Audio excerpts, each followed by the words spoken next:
Hai semuanya, kembali lagi bersama channel Timnas Space yang akan menyajikan informasi seputar sepak bola. Pastikan simak videonya hingga akhir untuk memahami informasi selengkapnya.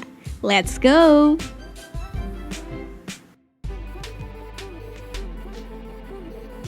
Persiapan Timnas Indonesia U23 untuk SEA Games 2021 telah dilakukan, di mana tim berjulukan Garuda Muda itu sudah menggelar pemusatan latihan di Jakarta sejak Kamis lalu.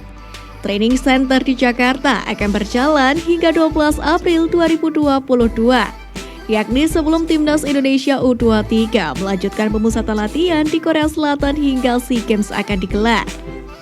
Pelatih Timnas Indonesia U23 Sintayong memanggil 29 nama untuk melakukan pemusatan latihan, di mana 10 diantaranya berposisi sebagai gelandang. Mark Locke menjadi satu dari sekian gelandang yang dipercaya oleh Sintayong, di mana pilar Persib Bandung itu berstatus sebagai pemain senior di Timnas Indonesia U23. Pemanggilan ini menjadi yang pertama buat Mark Locke, meski telah dinaturalisasi sejak November 2020 lalu. Pemain berusia 28 tahun itu baru saja 5 tahun menetap di tanah air. Mark Locke adalah gelandang yang kreatif, meski berposisi lebih ke belakang Persija Jakarta itu memiliki teknik umpan yang akurat dan set piece yang di atas rata-rata.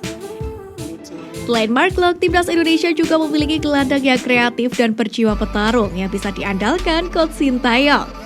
Kira-kira siapa saja pemain tersebut? Yang pertama, Marcelino Ferdinand. Marcelino Ferdinand bermain fantastis bagi Persibaya Surabaya di BRI Liga 1 2021-2022, di mana gelandang berusia 17 tahun itu mampu mencetak 4 gol dan 7 assist dari 23 partai.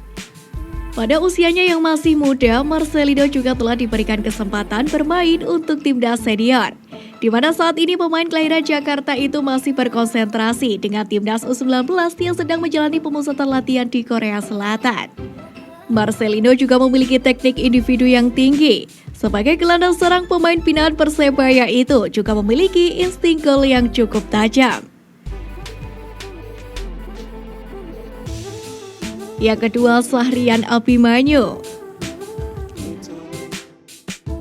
Syahrian Abimanyu bak hidup kembali di Persija Jakarta, di mana gelandang berusia 22 tahun itu sempat mengalami masa-masa sulit ketika masih membela Johor Darul Takzim. Meski gagal mengangkat performa Persija di putaran kedua BRI Liga 1, Abimanyu bermain baik secara individu. Mantan pemain Madura United itu mampu mencatatkan 3 assist dan 1 gol dari 11 penampilan. Keunggulan utama Abimanyu adalah operannya. Pemain kelahiran 25 April 1999 itu memiliki passing pendek dan jauh yang begitu akurat. Selanjutnya, Ricky Kambuaya. Ricky Kambuaya adalah pendatang baru di Timnas Indonesia. Namun, gelandang baru milik Persib Bandung itu sungguh fenomenal. Dia menjelma sebagai gelandang petarung. Kambuaya menjadi jenderal lapangan tengah Timnas Indonesia senior di Piala AFF 2020 lalu. Pemain berusia 25 tahun ini mampu menyerang dan bertahan sama baiknya. Bersama Mark Locke, Kambuaya menjadi 2 dari 4 pemain senior di Timnas Indonesia U23, di mana kemampuannya yang seimbang sebagai gelandang begitu menguntungkan bagi Garuda Muda. Rahmat Irianto. Bersama Ricky Kambuaya, peran Rahmat Irianto tidak tergantikan di Timnas Indonesia. Pemain baru Persib Bandung itu disulap oleh Sintayong menjadi gelandang bertahan jempolan, di mana posisi asli Irianto sebenarnya adalah bek tengah. Namun, pemain berusia 22 tahun itu juga bisa beroperasi sebagai gelandang pengangkut air.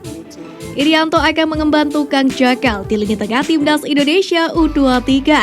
Mantan pemain Persebaya Surabaya itu memiliki keahlian dalam memotong serangan lawan. Itulah beberapa gelandang yang bisa diandalkan oleh Coach Sintayong untuk mengisi lini tengah skuad Timnas U23 Indonesia di ajang SEA Games mendatang.